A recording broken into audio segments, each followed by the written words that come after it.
You're listening to The Partially Examined Life, a podcast by some guys who at one point set on doing philosophy for a living, but then thought better of it. Our question for episode 355 is something like, how can we explain people's economic behavior? And we read 3 1844 essays by Karl Marx, Estranged Labor, Private Property and Communism, and The Power of Money on Bourgeois Society. For more information about the text and the podcast, please see partiallyexaminedlife.com. This is Mark Linsenmeyer, emanating from man for man in Madison, Wisconsin. This is Seth Paskin, existing as a physical subject only in Austin, Texas. This is Wes Alwan with more sense than sense. That's S-E-N-S-E versus C-E-N-T-S in London, England. This is Dylan Casey, the most wretched of all commodities in Madison, Wisconsin. This is Lawrence Dallman from Philadelphia, Pennsylvania. Lawrence, welcome back. We have not had you on the show in a long time. You'd been one of our go-to analytic guys, but you recommended this reading. Why this reading? Yeah, thank you for having me back. I think it's been 6 years, which is wild.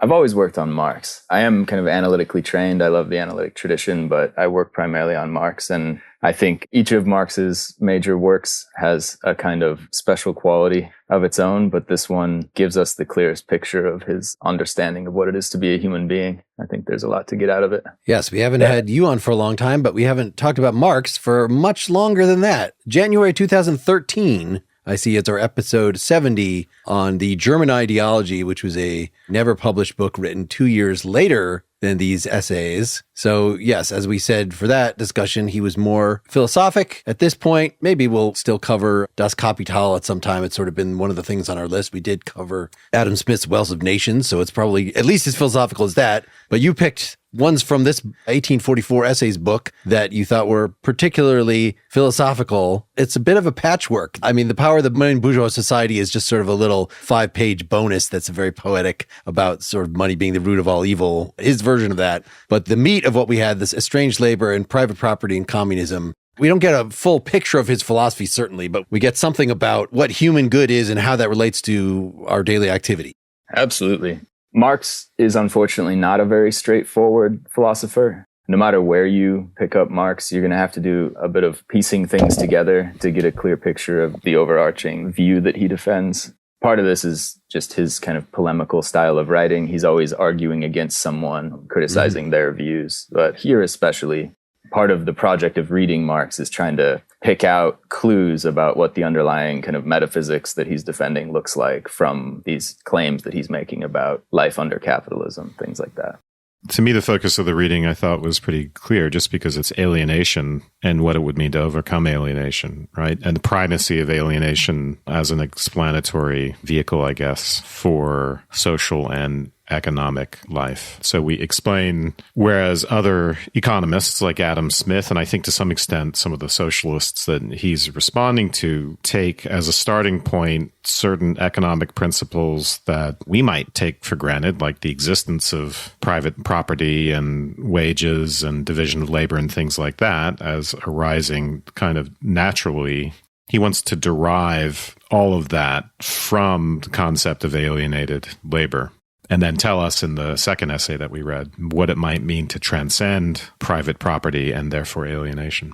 Yeah, I think that's right, Wes. But I guess I would add on to it that something that I did not ever understand about Marx, even though I had read, he was part of the young Hegelians, and Marx, was modifying or indebted to Hegel in certain ways and criticizing Hegel in other ways. I guess I never understood it or had a feel for it until now, because we did all that Hegel.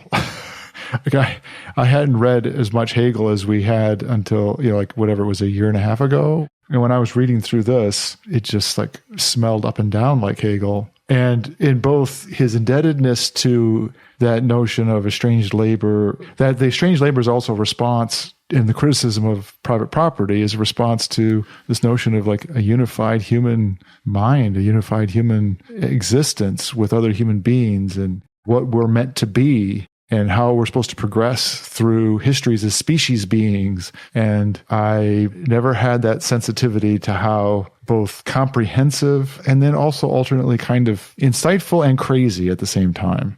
My previous experiences with Marx, I felt like, okay, look, there's some really astute criticisms of capitalism here. And some of them, when I read Adam Smith, are found in Adam Smith. But the universalism that he has really struck me in a way that I hadn't. And that comes from just seeing how much Hegel is in it. Yeah, I looked back at Hegel and its phenomenology, and of course the word alienation occurs over and over again, and the overcoming of alienation is the whole progress of the phenomenology. And when in section 89 of the phenomenology, when he tells us that ultimately what's going to happen is the split between appearance and essence is going to vanish. Alienation begins as an epistemological problem, right? The thing in itself, our separation from that, the separation of subject and object, are the ultimate form of alienation at this point. It's epistemological, but then in Hegel, right, it gets into the social dimensions of that. So, for instance, at certain stages in religious history, God is this alien power, totally other than us, and Hegel doesn't like that idea. You know, he's going to preserve God in the end in a way that's kind of mysterious and seems to equate God with Geist, with ourselves and our collective social existence. But that's the sort of reconciliation that has to happen as well. And the same thing with morality, Kantian deontology. I do this thing that you ought to do even though you don't want to do it, right? The alienation between our desires and impulses and our behaviors, that's something that has to be overcome, and that's there in early theological Hegel. So all of that stuff gets taken up by Marx. First the young Hegelians and then Marx. The thing I saw most clearly as a response to Hegel was actually directly in that master and slave self-consciousness section that I think that was the first thing that we supposedly read in the phenomenology, which was he goes with the idea, you know, as Marx famously said, we're alienated as factory workers, as workers who are not working for ourselves, as workers working for bosses. So we don't own the thing we create. So we are alienated from the product of that labor. That's just Marx 101. But then the Hegelian connection, one of them that he makes is in saying that, well, this alienates us not just from the object, but from ourselves and therefore from other people, because our connection to ourselves is through other people. So that's straight from Hegel's phenomenology. And also one of the parts of that story is that the master and the slave have faced off against each other, and the slave slinks off to go do the master's bidding, but the slave actually gets to go work with his hands. So the master is actually alienated from the wheat or the shoemaking materials, the shoes, because he's just off doing his own thing, not running into the resistance that the object that you work on. So Hegel is stressing how, even though it would seem like the slave is in a bad position, having to do the master's bidding and grub down there in the dirt, no, actually, that helps grow his sense of self to fullness because he is not alienated from the product of his labor. Even if somebody else owns it, he's the one actually working on it. And Marx is just directly responding to that and saying, no, the modern worker is in a state of slavery. He doesn't own the product. And in fact, the more product he creates, the more efficient he is, the less demand there is for his services. So he's actually directly impoverishing himself by being productive. And so this does not lead to the growth of his self. In fact, exactly the opposite. We should remind ourselves that the way that master-slave dialectic ends is with reciprocity. So something like mutual recognition. Instead of there being an asymmetry, instead of there being this unbalanced power relation where one is superior in one way and inferior in another, you get some version of equality. So it's sort of the psychological version of communism. And alienation is very much about this social element. So alienation in society, right? The forms of life in a society, as with the unhappy consciousness of a certain stage of Greek society, they no longer do what they're supposed to do. It's the sort of thing Nietzsche called out with the death of God. Those forms of life can't sustain communal bonds. People become alienated from each other. They get rid of their gods, for instance, and have nothing to replace them with. So the social part of Hegel's phenomenology, that inevitable historical progression, is towards a true community. And again, that's something that the young Hegelians and Marx are picking up on. A true community that simultaneously actualizes human essence and individuality. It's this thesis, antithesis, resolution thing. And as a comment, I think I want to talk about the alternate claim for the communal relationship that most cultivates human flourishing as an alternative of liberal democracy, right? There are those lines in here that point to exactly what I just said, which is that the aim of this analysis and the resolution of that would be to cultivate human flourishing in the best possible way. And liberal democracy also claims to do that, but with a very different analysis of what the forces at work and the relationship of the individual to the community is. I'm just putting that out there as like a thing for us to not forget to engage. This isn't about, we're supposed to be talking about Marx, right? And I think we should understand Marx's analysis and how we get to that solution, acknowledging that the aim is at some level the same as the aim of other claims of... It's freedom, baby, freedom. It's freedom, right? Which isn't the same thing as like a monarchy, or the best you could say about the notion of freedom there is that somehow it gets bestowed on you by the monarch. But communism, as Marx viewed it, and liberal democracy are intended to point to ways to cultivate human freedom. And they rely on an understanding of what the aims of humans are towards freedom and how those are related to the structure of society and the motivations of us individually and how the conflicts between what we want and our inclinations get resolved. I think maybe a way to kind of group together these two threads. I think it's very right. Like the first two manuscripts you read in particular are about alienation and its overcoming. And that overcoming for Marx takes shape in, a true human community, which he calls communism. And definitely that theme of alienation comes from Hegel. It's directly out of Hegel. But Marx is writing at a time when there's a lot of feverish debate about what's Hegel right about, what's Hegel wrong about. And by the time that Marx gets his hands on this idea of alienation, it's already undergone some kind of criticism and it's been revised in various ways. And so, at least as Marx is reading Hegel, for Hegel, alienation has to do with there's some kind of inappropriate split in our thinking. We think that two things are separate, but actually they're one. There's a kind of underlying harmony or unity. And so the way to solve that is to, in a way, think better, to overcome whatever that split in our thinking is. With one of Marx's major influences, Ludwig Feuerbach, we get a kind of new notion of alienation that has more to do with feeling than thinking. So the kind of splits that we're trying to overcome alienation have to do with splits in our feelings. Here, Marx is presenting a kind of alienation that is, in a way, not first and foremost about thinking. It's also not first and foremost about feeling. It's first and foremost about action. That alienation takes shape in action, that like human beings are alienated insofar as they are acting in the wrong way in the world. And in particular, he thinks the kind of action that is relevant is production. That the way that we produce for ourselves, the way that we meet our needs is alienated. There's some kind of split in it that needs to be diagnosed. And it's through that development in the concept of alienation that Marx kind of arrives at this focus on production, which leads him to give this specific communist vision of what a non-alienated society would be. It would be a society in which the way that we produce has been reformed to kind of excise that element of alienation. So I think these themes are actually, very closely tethered. Well, I'm anxious to hear how that's supposed to happen because I wasn't able to divine it from what we read. And I think it's clear that Marx has an emancipatory agenda, obviously. And it is clear that he's cognizant of the fact it's not transcendental, right? We have to start from where we are. He's not hypothesizing any kind of apophantic or transcendental experience that's going to shift. We have to acknowledge where we are, understand the systems of alienation. And it's also not intended to be emancipation from the perspective of the individual. There is a certain amount of self-awareness and self-consciousness you can imagine, but this is not a go sit on a mat up in the cabin and try to gain some kind of consciousness. I find that really interesting, and I think it suggests some other modalities of interaction, other modalities of production, if you will, that, I've kind of been banging a drum for some time.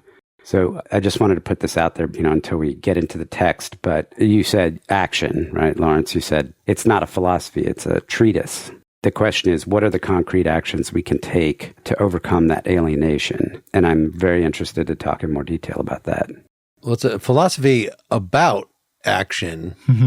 So to say, like you're saying, that there are concrete actions, he has to give reasons, and he does. One of the things I found a little confusing about the first essay is just the order in which things are presented. So I sort of feel like going straight to around page 76. It starts on page 69. So we're quite a bit into the essay where he kind of gives like, why do we call this normal state of workers toward their products alienated? Well, because normally we live on the products of nature. We are one with nature. We are nature. And when we work, he kind of carries Locke's labor theory of value, right? We take nature and we work it. We make it into a human creation. We objectify it. And that's all fine and good if it is sort of coming out of this natural relation. It's only then when we don't get to then enjoy the fruits of our labor, see it as authentically our creation.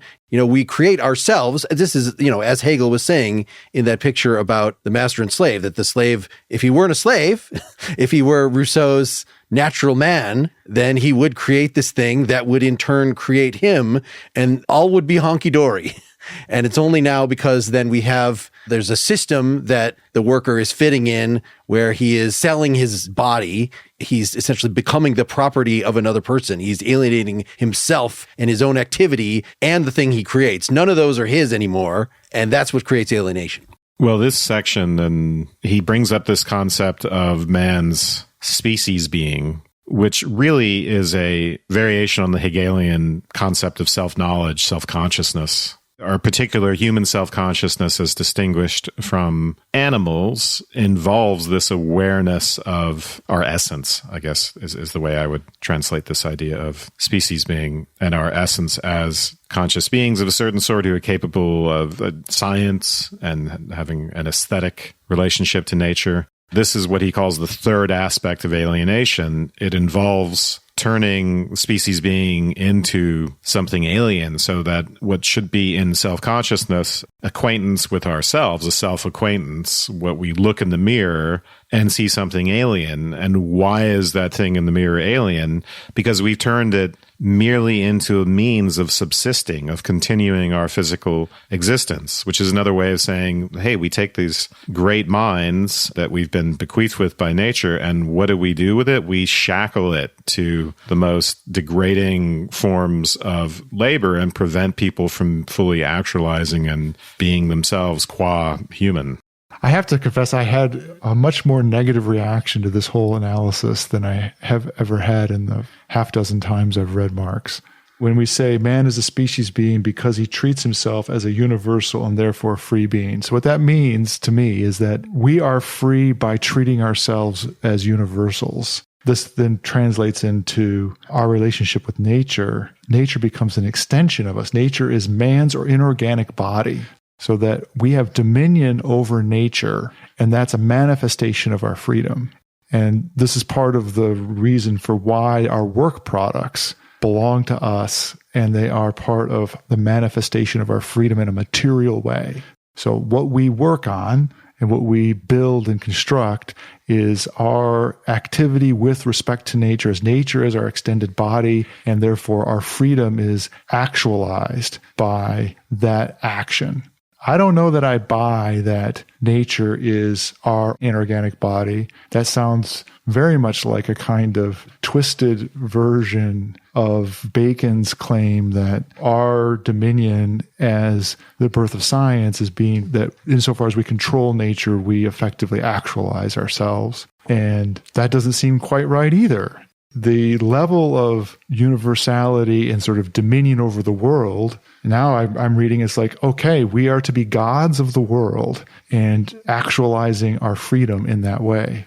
And then it becomes just kind of crazy to me. So the way I would explain this distinction is it's kind of like live to eat versus eat to live. Do you work in order to activate the higher part of your humanity, of your human self-consciousness, or do you just put all that cleverness in the service of subsistence, of survival, of animal survival? So it's really about the relationship between this animal and more human part of us. And he'll say estranged labor basically reverses that relationship, making the essential being, which has something to do with our human self-consciousness, a mere means to existence. And that is what undermines our freedom. It seems to me there is a special kind of freedom in self-consciousness and being able to not devote all my activity and energy and thought simply to finding food, if I were an animal out hunting, but to be able to fuel myself with food in order to sit around reading a book, for instance. And so those are two very different modes of existence, and that's the distinction I think he's trying to make.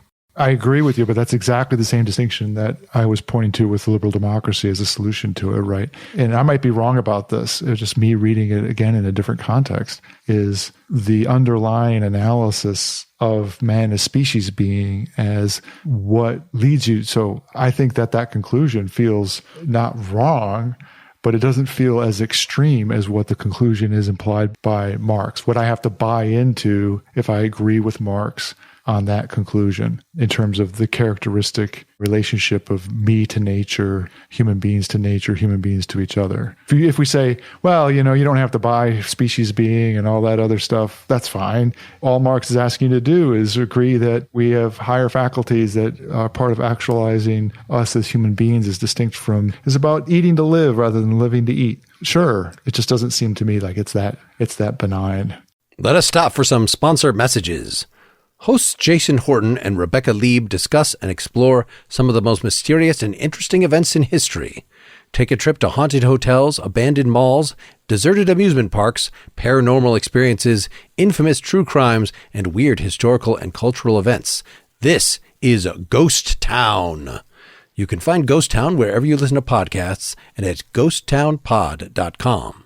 Well, maybe we should explain species being a little more, just because it's something he's picked up from Feuerbach, right?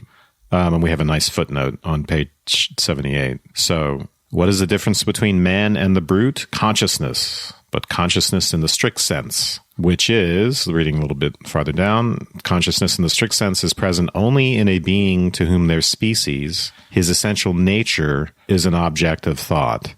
Either he or Marx will go on to say, I think it's Marx who will say, we can think about our own essence, we can think about our own essential nature, and another way of saying that is we can approach ourselves scientifically, human beings. And then as a consequence of that, we can also do that more broadly, right? We can be biologists, we can think about the essence of organic life or what it is to be this or that particular animal. So that concept of species being, I don't have an objection to, and I guess I'm just bringing this up because I don't fully understand, Dylan, what your worry is about species being, if it just boils down to that thing that Feuerbach said. I mean, maybe I'm just wrong about it, but when I read things like nature is man's inorganic body and the kind of universalism implied, or not implied, but explicit in the way Marx is understanding the realization of human freedom, it feels so expansive and self-indulgent about our relationship with the world. It makes human beings just so important, and it just feels just like, it's like a Christianification. It's like Christianity all over again. Marx is against religion, but it's just a Christianity all over again, the way Hegel is, in terms of the centrality of us and us being the center of the universe.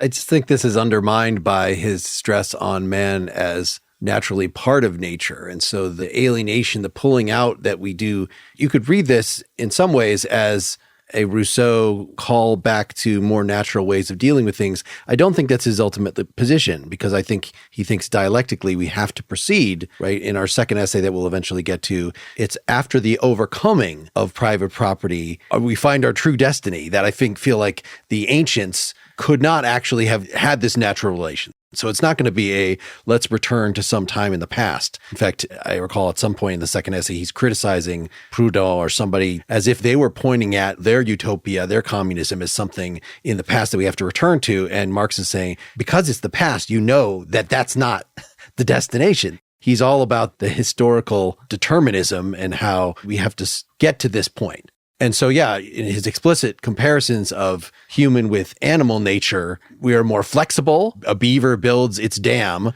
but a human can build a dam or a nest or anything anybody else, so that's the way in which we are different. I don't see his conception of man as all that different in some ways than Aristotle's, right? That we are primarily social. Like this is something that gets completely undermined by modern work situations, and, that we relate to each other as workers or, as worker to boss. We don't even have solidarity naturally with other workers. We're pushed into this isolated, I'm doing what I have to do for my personal survival, and that the hell with all of you. I'm in competition with the rest of you workers. I think what Dylan is kind of cottoning onto is the elevation of the social to a kind of quasi-religious level, which is not surprising, right? So if we're looking at Peter Singer's very short introduction to Marx and the way he describes this transition from the young Hegelians to Marx, it involves, for Feuerbach at least, right, getting the God out of Geist. It's a theological critique, and I think we might read that next time. But for Hegel, God properly understood, I think, is a solution. But the young Hegelians are atheists, and God is just another form of alienation. And then Feuerbach also, I think, is an impetus for Marx's focus on the concrete and material conditions. So we get this, and the focus on money and estranged labor as the alien thing. But what I'm trying to say is, once you get the God out of Geist, you're left with this social ideal, this elevation of relationship of one human being to another. That sounds quite utopian, although I know Marx would probably object to that characterization as belonging to crude communism, as he puts it. But if I'm getting Dylan right here, it's kind of an emotional tone or fervor involved in elevation of social relations. Can I try to connect a few dots here? In my mind, I remember us having a conversation about something in the last couple of years where we were talking about the importance of spontaneity, free action, spontaneous action, that this notion that we can act and that way is important for a variety of reasons, not just simply ethical, but that it's part of what distinguishes man from the animals and other sorts of things. So I think that the steps here, very crudely, are something like, it's our species character or our essence to interact with the world, objects, and people in this spontaneous, free manner. Property, private property, and labor alienates us from that spontaneity and also those things by virtue of removing the freedom. It removes the spontaneity, and labor becomes forced. And it's essentially that what you do becomes merely, he says this in the text, merely a means to existence. Okay. Now, later on, when he's talking about what communism would provide and these other sorts of things, he talks about an engagement with the world that is not an engagement of forced labor. And he uses the example of love and beauty, experiencing beauty. And if we think about it in those terms, really what he's saying is that to engage with the world in this non-labor object alienated way, you have to have the ability to do this free and spontaneous engagement as exemplified by things like loving another person or experiencing a beautiful sunset, none of which are engagements where you are laboring. It doesn't even make sense to say that you're laboring. It's not that those things disappear for the alienated worker. It's not like they can't do it. It's just that because they are spending all of their energy on producing things that they don't own for other people to get rich. And we talked many times about how the exhaustion of the worker, means you can't enjoy your life and you get all these psychological problems and all that kind of stuff. If we're not alienated, then we can truly become who we are, which is to do these things that, in my parlance would be aesthetic or creative, artistically creative. But to get back to my earlier point, it also means that because they're always there, they're just kind of suppressed by this alienation or effaced or whatever term you want to use. That's the basis for the ability to have a revolutionary action from where we stand, as opposed to having to kind of step outside ourselves and have the view from nowhere or what have you.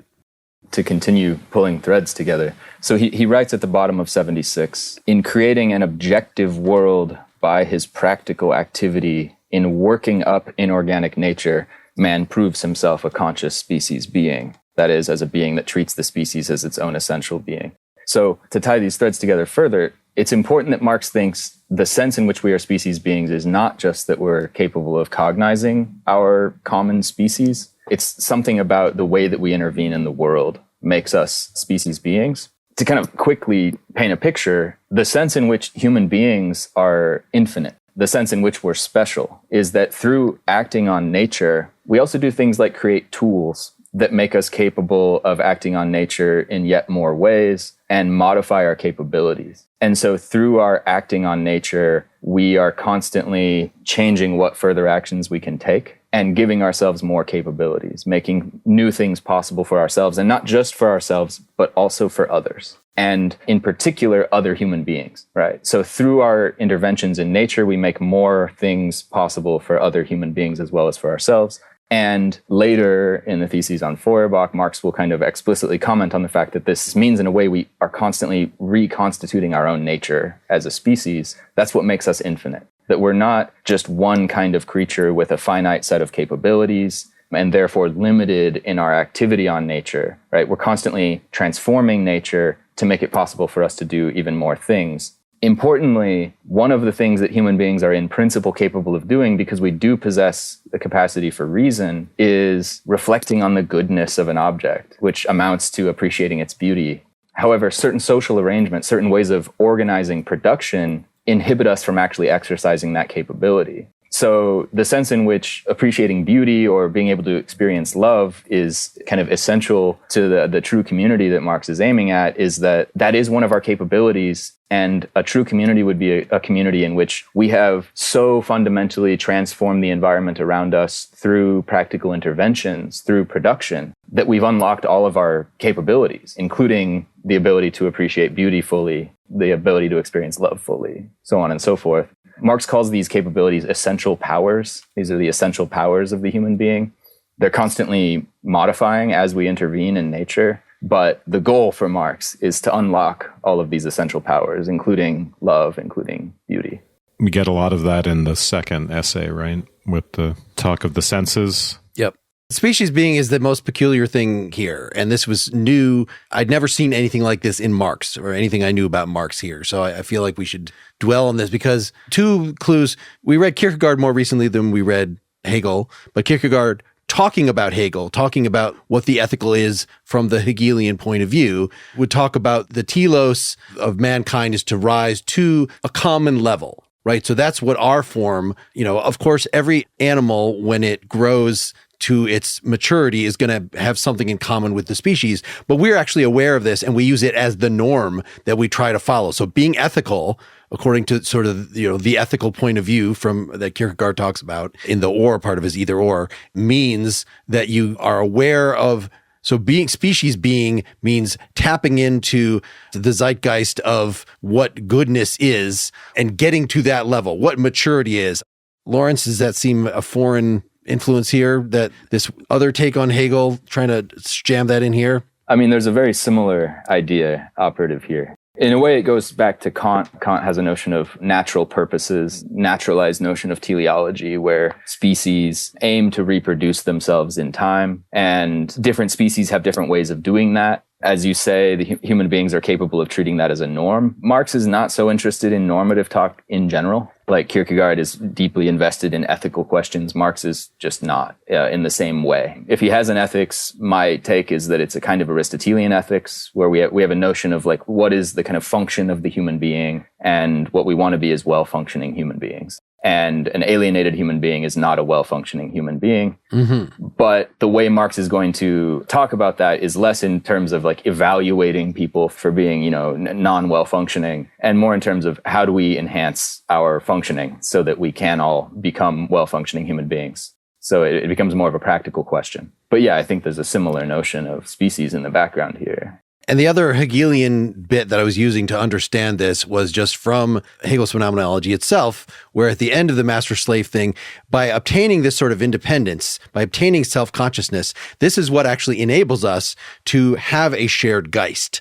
You might think that, we start out as herd animals. That would be the species being. Like if you're species being, you're merely the they, you're merely the herd, and it's the individual that rises out of that. But I think Hegel's picture is much more complicated than that, we start as these herd animals, but then we have these interactions through mutual recognition, through dealing with work in the world, these kind of things that builds us up this sense of self. And this is what actually enables us to be fully social. So we are social in a way that animals cannot be, even though they run around in herds as well. That helped me to understand what he could possibly be talking about here, because it seems like species being would be bad. But if you want to say, no, actually, this is the height of recognizing our essential nature, is seeing how he can't be just against independence. He can't be saying liberal independence, that rugged talk, that's all to be ground down. We have to have more of a communal. Well, I mean, he's a communist, but I think his communist involves a necessary form of individualism, right? You have to have self-reflection and real feeling, real love. All this stuff requires depth in a way that I think people that don't like communism would think that, communists are all trying to grind us down to a pre-individualistic level. He'll go on to criticize that kind of grinding down process as well in primitive communists. But I think there's also just a kind of Marxian argument to be made here that the rugged individual is actually misunderstanding him or herself. All of us are wearing clothes right now that we probably did not produce for ourselves. Every rugged individual, in fact, depends deeply on the productivity of other people and on decisions they made in the production process and on impersonal facts about how that process was organized. And if you are so alienated from your own nature as a human being that you fail to recognize that this is a collective activity, you're actually going to be, without knowing it, even more dependent, so to speak, on the herd, because you're going to mistake the decisions of others for your own decisions. By recognizing the shape of the kind of collective productive life of the human species, we know where to locate ourselves in it, how to navigate it, things like that, and not mistake a kind of false individuality for true individuality. That all sounds right and good. What I'm finding myself trying to understand is what Marx's version of locating yourself correctly is, because my experience so far reading it is what you just described is sort of my usual way of understanding Marx. Is we're getting reminded that we belong to a collective. We don't actually exist by ourselves, which isn't so different than the kinds of things that Aristotle would say or others. But when I'm reading this now, it just feels much more philosophically utopian and a kind of aimed at a great nirvana of me understanding my goals as an individual as completely commiserate with the goals of the community, and that those things all exist in harmony with one another, and therefore I can achieve enlightenment. That's what it feels like right now when I read through it, that, even without telling me how I get there, my estrangement from my labor is a condition, it's a symptom. I'll get it resolved with this kind of universality. One thing that I wanted to understand better was labor itself. So we have the estranged labor and who's doing the laboring and what work counts as labor and what work doesn't count as labor. Because there's a way in which everything that an animal does for their existence would be in a category that for human beings would be work. But then we have this notion that there's, all this kind of labor that gets done that's maybe work, maybe not work, that we get alienated from. And so, we constantly refer to the paradigmatic example is a serf-like factory worker who's working 14 hours a day and is, directly in contact with the metal that they're shaping, but 99% of the value of that work out on the capitalist market is actually going to the owners of the production who own them and all that stuff. But labor seems broader than that. Do I say that all the people who aren't working with their hands aren't doing labor? Or do I say, well, okay, now, all the people who are in our modern economy, most of the capital value is not in actually working with your hands. It's working with your mind or with your computer. And people are just as alienated from that. What is labor? And, is my artwork labor or is it not labor? Is that just work? I got confused about what labor was such that it would all be estranged. Right. I referred earlier to Locke's labor theory of value that I think Marx is known for just taking up and running with the idea. So there's lots of work that we do. I mean, we taking care of kids, but the prototype that he seems to be talking about is one that produces a product that could therefore be taken away from you, that uses the natural world as its raw materials and adds human labor and produces a thing. And so I guess if you do that spontaneously and you get to keep the thing and use the thing, then it's not alienated. Whereas if you do it because somebody hires you and takes the thing away immediately, then it's alienated. But yes, I think that's a great point we could start with in part 2. What about all the other kinds of work? And does he have a place for that in his theory? Thanks for checking us out here. We will continue next week. If you want to get part 2 right now, you could support us at partiallyexaminedlife.com/support. There are several options for doing that. Thanks, Lawrence. Thanks, everybody. Thanks. Thanks. Thanks. Thanks.